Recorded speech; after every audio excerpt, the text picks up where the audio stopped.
soal mengenai indikator 3.8.2, yaitu menentukan rasio trigonometri untuk sudut-sudut berelasi. Nah, adapun untuk soalnya yaitu jika A di kuadran 2 dan tan A sama dengan negatif 2/3, nilai dari sin dalam kurung 90 derajat kurangi A kurangi cos dalam kurung 180 derajat kurangi A per tan dalam kurung 270 derajat tambah A tambah cot dalam kurung 360 derajat kurangi A sama dengan titik-titik. Nah, sekarang mari kita langsung saja ke penyelesaiannya. Nah, ini untuk soalnya. Mari sekarang kita langsung ke penyelesaian. Nah, tadi dalam soal sudah diketahui bahwa tan A itu sama dengan negatif 2/3. Ingat bahwa tan itu adalah sisi depan per sisi samping. Nah, maka kita akan mencari sisi miringnya terlebih dahulu, yaitu sama dengan akar dari 2 kuadrat tambah 3 kuadrat. Nah, dari sisi ini yang sudah diketahui ya. Ini sisi depan, ini sisi miring, sisi samping, kemudian sekarang kita akan mencari sisi miringnya. Nah, sama dengan 2 kuadrat itu 4 tambah 3 kuadrat itu 9. Jadi akar 4 tambah 9. Maka hasilnya sama dengan akar 13. Jadi sisi miringnya yaitu akar 13. Nah, karena A itu ada di kuadran 2, maka sin A bernilai positif. Ingat ya, kalau di kuadran 1 itu semuanya bernilai positif, di kuadran 2 hanya sin saja yang bernilai positif, yang di kuadran 3 hanya tan saja yang bernilai positif, dan yang di kuadran 4 hanya cos saja yang bernilai positif. Nah, karena ini di kuadran 2, maka sin bernilai positif. Nah, maka untuk sin A yaitu sin itu sisi depan per sisi miring. Sisi depannya yaitu 2, sisi miringnya yaitu akar 13. Nah, maka sin 90 derajat kurangi A kurangi cos 180 derajat kurangi A per tan 270 derajat tambah A tambah cot 360 derajat kurangi A. Nah, kenapa ini jadi cos A? Karena sin 90 derajat kurangi A itu berelasi menjadi cos A. Nah, untuk yang ini juga sama.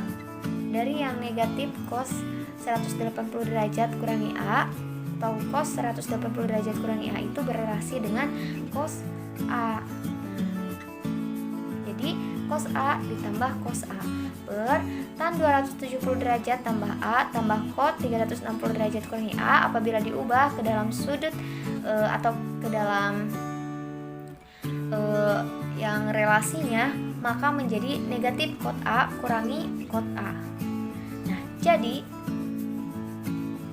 untuk pembilangnya cos A tambah cos A menjadi 2 cos A, dan untuk negatif cot A kurangi cot A menjadi negatif 2 cot A.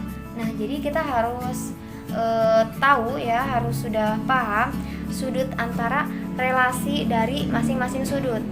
Seperti yang tadi, misal tan 270 derajat tambah A berarti berelasi dengan negatif cot A. Nah, dan seterusnya. Jadi kuncinya untuk penyelesaian ini kita harus memahami atau mengetahui mengenai sudut yang berelasi baik di kuadran 1 sampai di kuadran 4 itu bagaimana.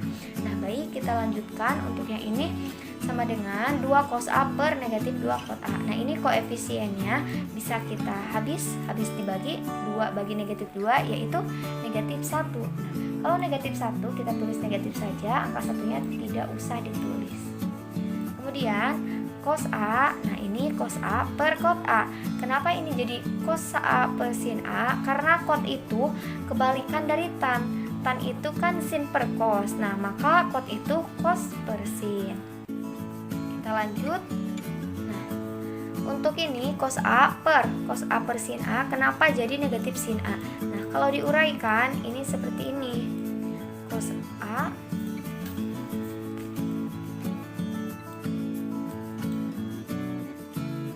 cos A, karena ini bentuknya pembagian. Nah, di sini dibagi, kita ubah menjadi kali. Nah, kalau dikali maka dibalik, tadinya cos A per sin A jadi sin A per cos A. Sin A per cos A.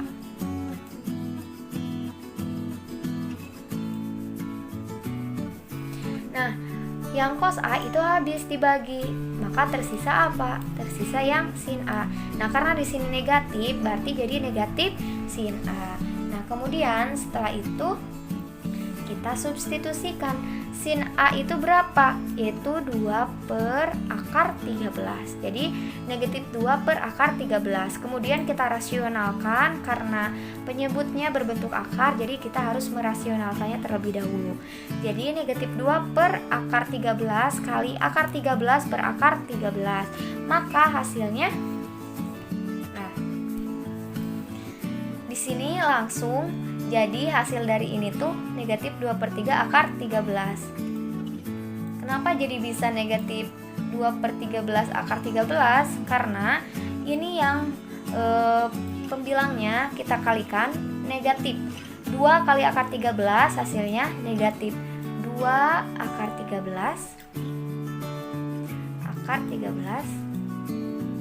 per, nah, penyebutnya kita kalikan juga. Akar 13 kali akar 13 itu 13. Nah, maka hasilnya yaitu negatif 2 per 13 akar 13. Nah, jadi seperti itu ya.